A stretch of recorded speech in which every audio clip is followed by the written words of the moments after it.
Bismillahirrahmanirrahim. Assalamualaikum warahmatullahi wabarakatuh. Alhamdulillahirabbil Waalaikumsalam. alamin wal aqibatu lil muttaqin wala udwana illa 'alal zalimin. Allahumma shalli ala sayyidina Muhammad wa ala ali sayyidina Muhammad. Puji syukur kita haturkan kepada Allah Subhanahu wa taala yang telah banyak melimpahkan rahmat dan hidayahnya kepada kita semuanya sehingga kita dapat mengikuti kajian pada siang hari ini bersama seorang nyai muda, dulunya adalah lulusan pondok pesantren Darul Amanah dan sekarang beliau sudah menjadi doktor. eh, Dalam sekolah adalah sekolah yang paling terakhir, alhamdulillah. Dan beliau adalah salah satu putri dari dulunya dari Kabupaten Batang. Mungkin bagi warga masyarakat di Desa Meranti khususnya di Kabupaten Merangin di Provinsi Jambi tidak asing dengan Kabupaten Kendal dan Batang, seperti kita kembali ke kampung halaman. Dan beliau juga kini telah menjadi orang yang terkenal di Indonesia. Bagi yang biasa menonton media elektronik maupun digital, beliau sudah terkenal, alhamdulillah.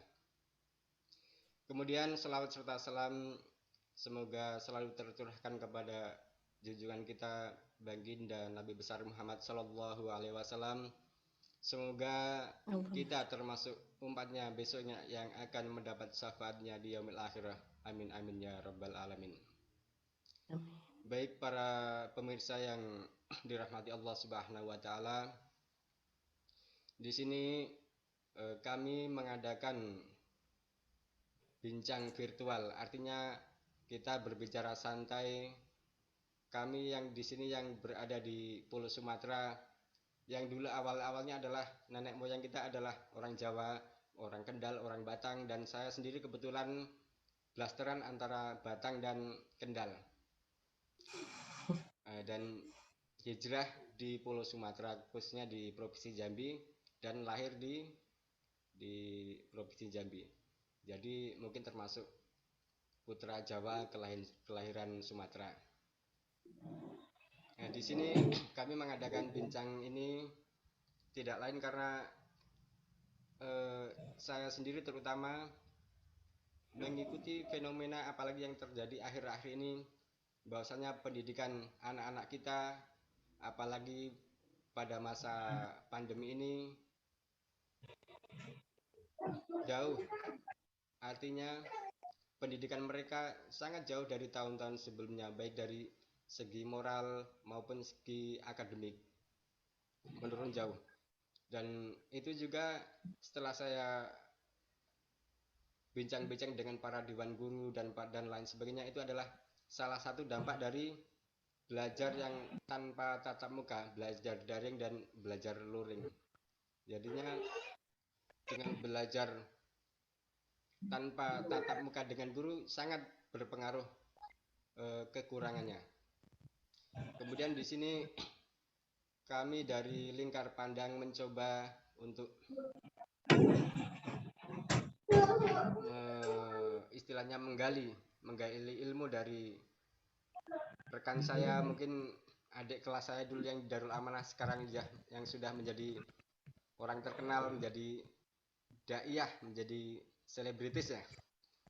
Mudah-mudahan nanti beliau dapat memberikan pencerahan kepada kita semua, khususnya warga Desa Meranti, Kecamatan Renah Pamenang, Kabupaten Merangin, agar bagaimana kita menghadapi anak-anak kita, anak-anak didik kita pada masa era pandemi ini. Sebab moral dan tingkat akademik mereka sangat menurun jauh.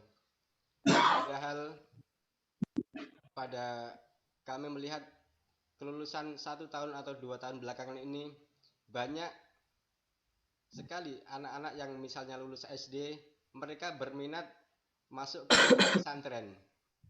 Nah, sedangkan pesantren adalah salah satu ujung tombak terakhir untuk pendidikan moral bagi anak-anak kita.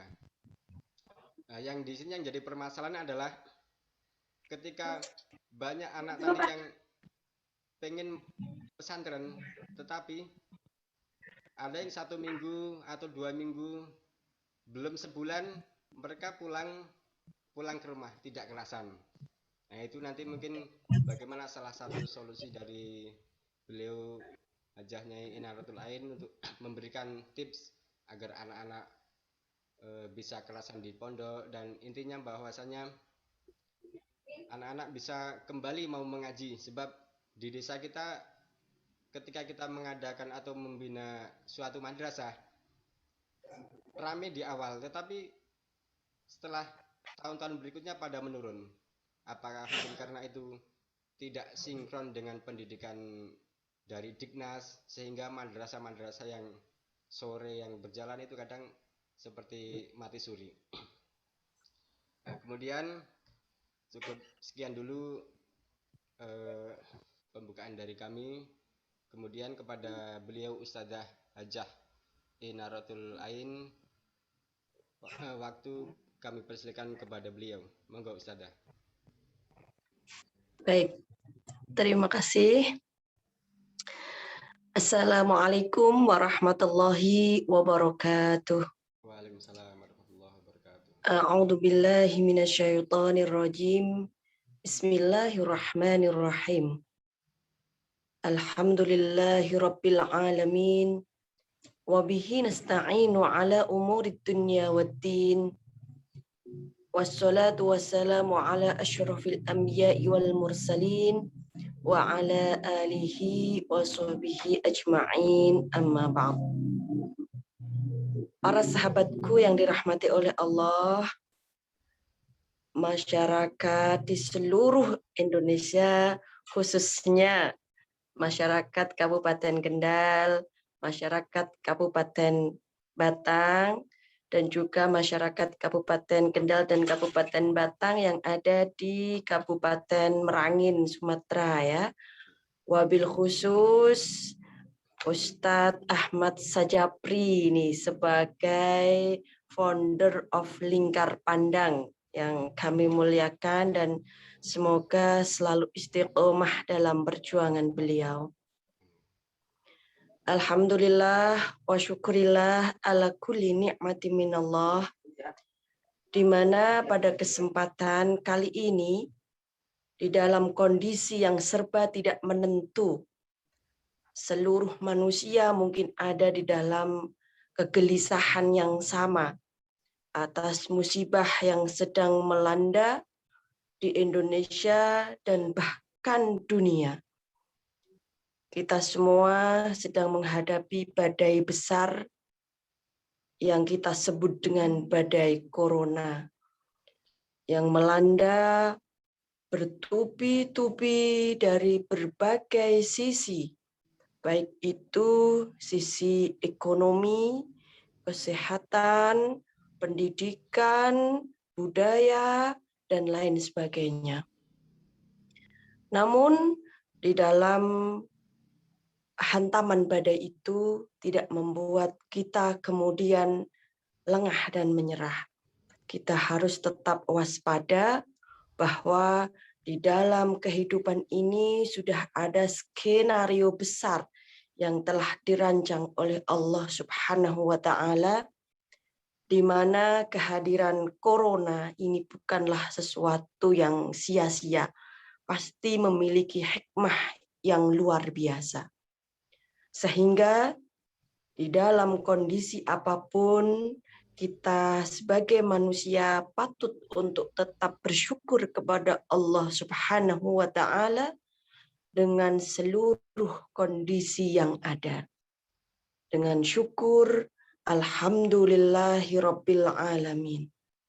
Meskipun dalam berbagai sisi kita mengeluhkan berbagai problem kehidupan, termasuk di dalamnya yaitu problem pendidikan. Memang pada saat ini yang sedang kita cemaskan bersama adalah kesehatan. Namun yang perlu kita waspadai itu adalah kesehatan lahir dan batin, tidak hanya kesehatan lahiriah, tetapi juga kesehatan batiniah. Karena antara lahiriah dan batiniah itu sama-sama the important thing in this life. Sesuatu yang penting di dalam kehidupan ini. Dan keduanya harus balance, seimbang, ya. Antara lahir dan batin ini memiliki sebuah konfigurasi yang sebenarnya saling menyambung antara satu dan lainnya. Jika memiliki kesehatan batiniah, maka akan menguatkan lahiriahnya. Jika memiliki kesehatan lahiriah pun akan mempengaruhi dari sisi batiniahnya.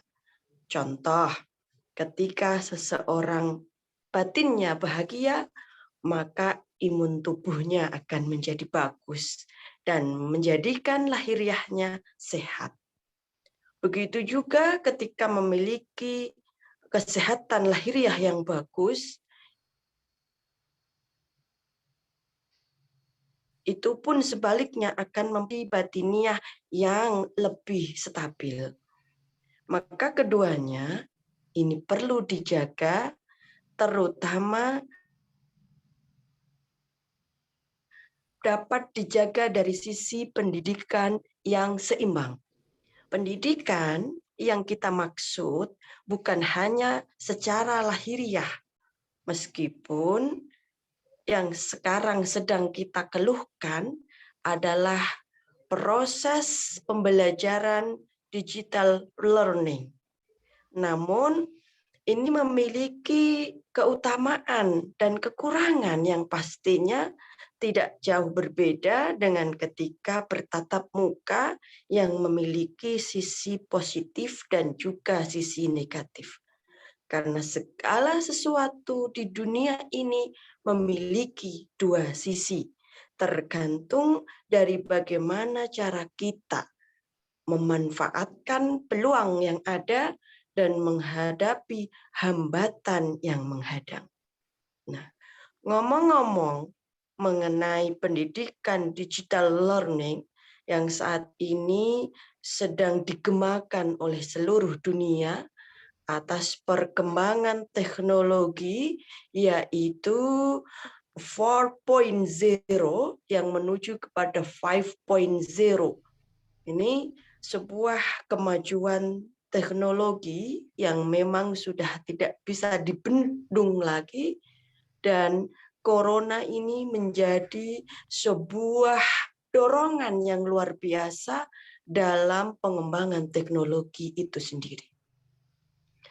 Maka dalam dunia pendidikan itu pun sekarang sedang digencarkan bagaimana menjadi solusi dari sebuah masalah kesehatan yang kemudian dialihkan menjadi solusi pendidikan. Masalah kesehatan ketika belajar bertatap muka dan solusi pendidikan menjadi digital learning.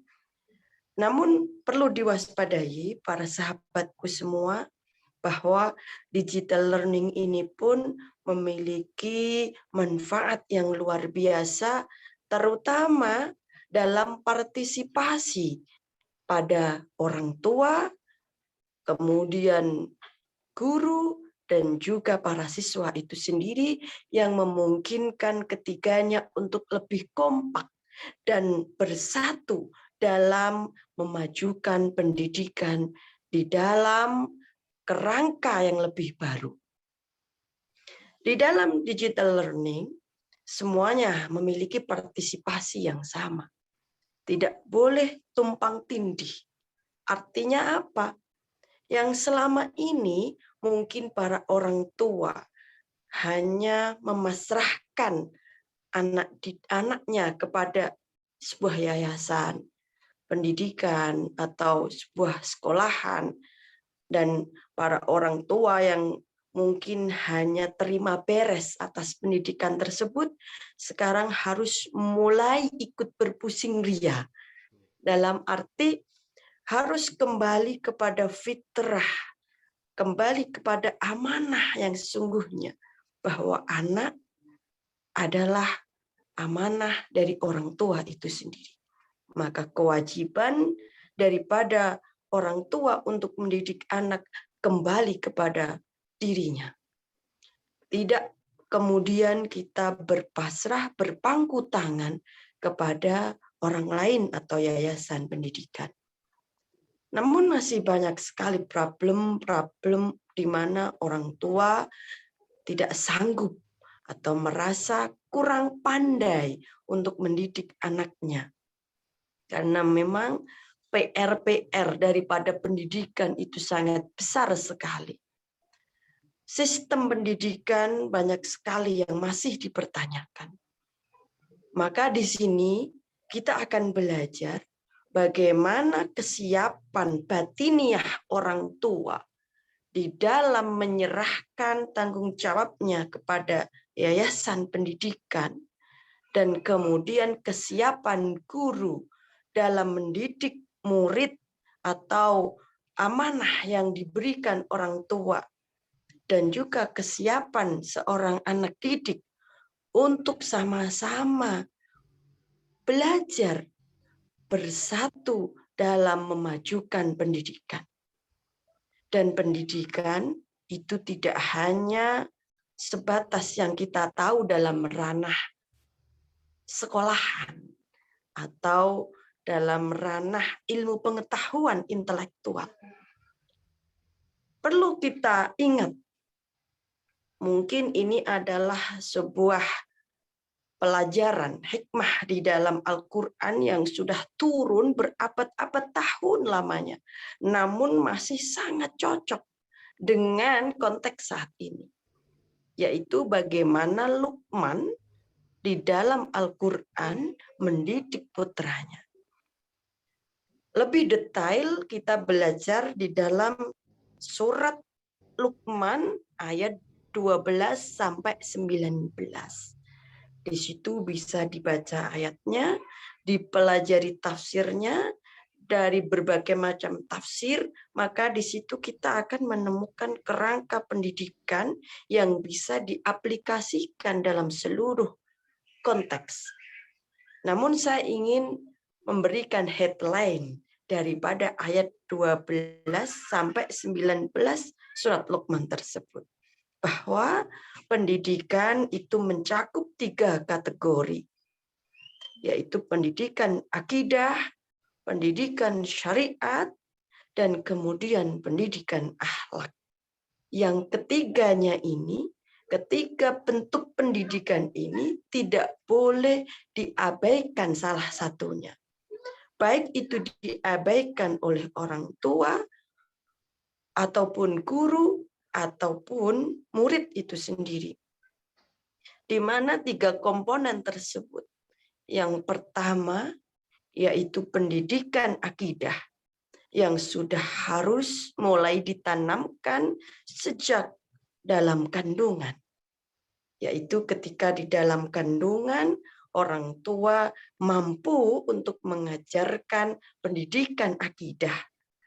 Pendidikan akidah termasuk komponen di dalamnya adalah memberikan keyakinan kepada anak bahwa pengawasan Allah itu meliputi segala sesuatu.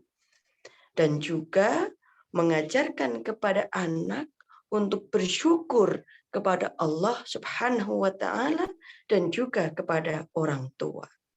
Sebagaimana yang diajarkan oleh Luqman kepada anaknya, yaitu ya bunayya la tusyrik billah inna syirka ladulmun azim. Nah, di sini Luqman mengajarkan kepada anaknya bahwa jangan sekali-kali kita menyekutukan Allah.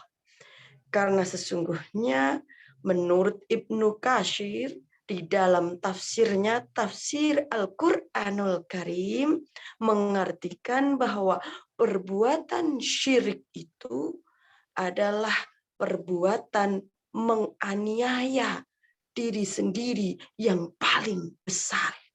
Subhanallah. Jadi ternyata manusia ketika melakukan perbuatan syirik itu adalah merupakan bentuk penganiayaan kepada dirinya sendiri, dan justru itu adalah bentuk penganiayaan yang paling besar. Maka di situ Luqman mengajarkan kepada anaknya mengenai pendidikan akidah. Nah, juga Luqman mengajarkan pendidikan syariat. Aqimis shalah wa'mur bil ma'ruf wanha 'anil munkar wasbir 'ala ma asabak. Dirikan salat, perintahkan kepada yang baik, jauhi yang mungkar, dan bersabarlah atas apa-apa yang menimpamu. Dan juga pendidikan akhlak. Wala tusair ghaddaka linnasi wala tamshi fil ardi maraha. Nah, di dalam 3 komponen pendidikan ini, antara akidah, syariat, dan juga akhlak, ini harus menyatukan 3 sumber, yaitu baik daripada orang tua, baik daripada itu guru, dan baik itu anak didik, yang segalanya itu harus bersatu padu. Tidak bisa antara satu dan yang lainnya saling berpisah. Maka ibarat sinyal itu harus di dalam sinyal yang sama. Kalau sinyalnya itu Telkomsel, pakai Telkomsel semua ya, biar nyambung, biar lancar, seperti itu. Jadi akidah orang tua yang telah berdoa ya, berdoa lahir batin itu jangan sampai lepas dari doa orang tua lahir batin. Syariat gurunya, ya kan? Gurunya yang harus betul-betul menggembleng pendidikan syariat yang lebih dominan. Kemudian muridnya harus mengaplikasikan betul-betul pelajaran akhlak yang sudah diajarkan oleh orang tua dan guru. Maka 3 komponen pendidikan ini harus bersatu dalam sebuah pendidikan yang dikemas secara lahiriah dan batiniah. Meskipun itu dalam proses digital learning, tetapi ini tidak menutup kemungkinan adanya transformasi doa, dan juga transformasi knowledge, dan juga transformasi energi. Karena di dalam digital learning pun ketika kita merasakan auranya, maka di situ ada penyatuan, ada kesatuan. Asalkan di dalam ketiganya itu, di dalam komponen-komponen yang ada, itu memiliki spirit atau ruh yang sama. Semoga bermanfaat para sahabatku semua. Pendidikan ini jangan sampai putus di tengah jalan dengan keputusasaan. Maka apa yang kita bisa lakukanlah dengan maksimal, karena sesungguhnya apa yang kita lakukan dengan penuh maksimal adalah sebuah bentuk pendidikan di dalam universitas besar kehidupan. Dan santen parutan klopo cekap sementen atur kawula masang pulut ing dhuwur cemara salah luput kula nyuwun ngapura. Terima kasih kepada Ustadz Ahmad Sajapri dalam kesempatan kali ini, semoga bermanfaat untuk semuanya. Saya akhirul kalam, wallahul muwafiq ila aqwamit thoriq. Wassalamualaikum warahmatullahi wabarakatuh. Waalaikumsalam warahmatullahi wabarakatuh. Matur nuwun.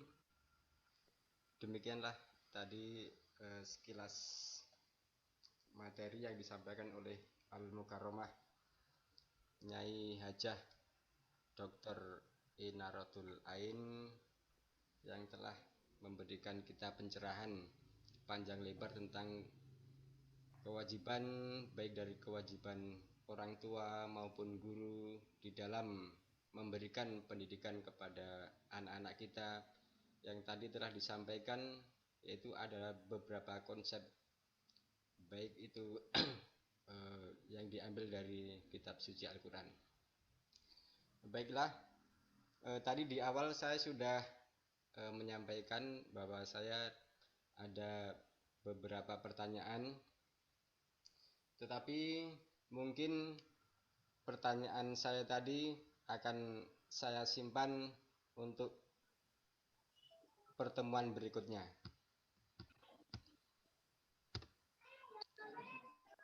Nah, jadi buat para penonton dan pemirsa yang ingin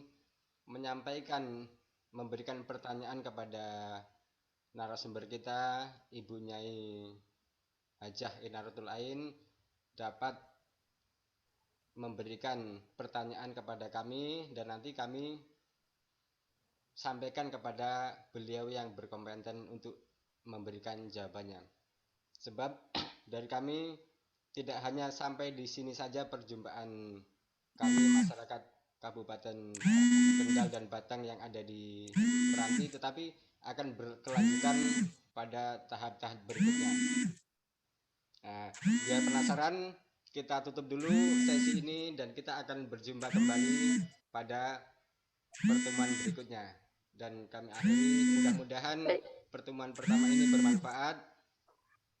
Dan kami akhiri, wallahul muwaffiq ila aqwamit thoriq. Wassalamualaikum warahmatullahi wabarakatuh. Waalaikumsalam warahmatullahi wabarakatuh.